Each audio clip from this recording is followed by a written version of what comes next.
जय हिंद साथियों। भारत पाकिस्तान के बीच में तनाव की स्थिति बनी हुई है।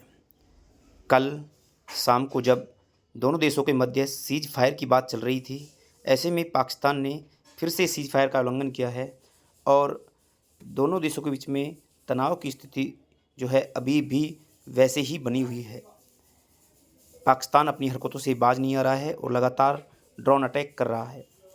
ऐसे में युद्ध की संभावनाएं जो हैं वो बहुत ज़्यादा बनी हुई हैं। तो इस वीडियो में हम बात करेंगे कि यदि पाकिस्तान अटैक करता है तो ऐसे में हमें किस प्रकार से अपने आप को सुरक्षित रखना है, किस प्रकार से अपने आप को तैयार रखना है।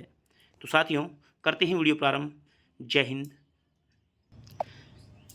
देखिए साथियों, अगर पाकिस्तान परमाणु हमला करता है, जिसकी अभी संभावनाएं नहीं हैं, लेकिन हमें पहले से ही ये इन सब के लिए तैयार रहना चाहिए। यदि पाकिस्तान परमाणु हमला करता है या पारंपरिक युद्ध छेड़ता है तो इसके 3 संभावित रूप बन सकते हैं। पहला क्या है वो देख लीजिए। पहला है सीमित पारंपरिक युद्ध, यानी कॉन्वेंशनल वार। यदि इस प्रकार से युद्ध चलता है, जो एक पारंपरिक युद्ध होता है, उसी प्रकार से पाकिस्तान युद्ध लड़ता है, तो ऐसे में मिसाइल, तोपों और लड़ाकू विमानों से सीमावर्ती इलाकों पर वो हमला कर सकता है। नागरिक ठिकानों पर हमले की कोशिश वो करेगा, जैसे कि रेलवे स्टेशन, एयरपोर्ट और डैम। ऐसे में सुरक्षा के क्या उपाय हो सकते हैं? तो देखिए, एयर रेड सायरन और शेल्टर तक तुरंत पहुंचना चाहिए। घर में एक आपातकालीन किट तैयार रखनी चाहिए। आपातकालीन किट के बारे में मैं बताऊंगा इस वीडियो में कि आपको आपातकालीन किट में क्या क्या चीज़ें तैयार रखनी चाहिए। मोबाइल पर सरकारी अलर्ट सिस्टम और समाचार पर नज़र रखें, इधर उधर की अफवाहों पर कोई ध्यान ना दें। दूसरी स्थिति देख लेते हैं। दूसरी है परमाणु हमला, यानी कि न्यूक्लियर स्ट्राइक। यदि पाकिस्तान के पास कोई और उपाय नहीं बचता है तो वो परमाणु हमला करेगा। ऐसी स्थिति में वो बड़े शहरों को टारगेट करेगा, जैसे दिल्ली, मुंबई, अहमदाबाद, अमृतसर या अन्य कोई सैन्य ठिकानों पर भी वो परमाणु हमला कर सकता है। ऐसी स्थिति में सुरक्षा के क्या उपाय हो सकते हैं? तो देखिए, अगर हमले का संकेत मिले तो तुरंत ज़मीन पर लेट जाएं, मुंह नाक ढक लें। धमाके के बाद 10 से 15 मिनट अंदर ही रहें। जहाँ पर भी आप अंदर घर में हैं वहीं पर आपको रहना है, ताकि रेडिएशन का असर कम हो सके। घर में खिड़कियाँ, दरवाजे बंद करें। पानी और खाना सील करके रखें। आयोडाइन टैबलेट की जानकारी रखें, जो कि थायराइड के रेडिएशन को कम करती है या बचाती है। तो परमाणु हमले की स्थिति में आपको इन सुरक्षा उपायों को अपनाना चाहिए। अगली जो स्थिति बनती है वो है साइबर या ब्लैकआउट अटैक। ऐसे में पाकिस्तान जो है वो बिजली, इंटरनेट, मोबाइल नेटवर्क या बैंकिंग सिस्टम को ठप करने की कोशिश कर सकता है।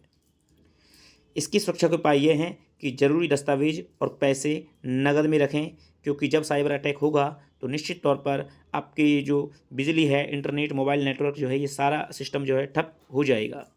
तो ऐसे में आपको नकद पैसे रखने चाहिए, क्योंकि आपको आपातकालीन स्थिति में वो बहुत काम आने वाले हैं। पावर बैंक, टॉर्च या रेडियो तैयार रखें। पावर बैंक और टॉर्च का तो इस्तेमाल इसलिए होगा, पावर बैंक से तो आप अपने मोबाइल को जो है वो चार्ज कर पाएंगे, और टॉर्च ब्लैकआउट की स्थिति में आपके काम आएगी, क्योंकि बिजली उस समय नहीं होगी।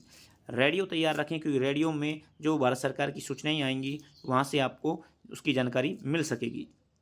ज़रूरी नंबर और पते ऑफलाइन लिख कर रखें, क्योंकि मोबाइल में ही ना रखें, हो सकता है मोबाइल आपका डिस हो जाए। तो आप अपनी डायरी में ज़रूरी फ़ोन नंबर जो हैं और जो पता है, आप जो भी आपका एड्रेस है या आपके रिश्तेदारों का है, वो भी आप लिख करके रखें। तो ये 3 स्थितियां हैं और तीनों में सुरक्षा के उपाय इस प्रकार से हो सकते हैं। इसके अलावा देखिए साथियों, आपातकालीन किट में क्या क्या होना चाहिए। अगर ऐसी कोई स्थिति बनती है तो आपको आपातकालीन किट तैयार रखनी चाहिए। उसमें ज़रूरी चीज़ क्या है उसके बारे में भी देख लेते हैं।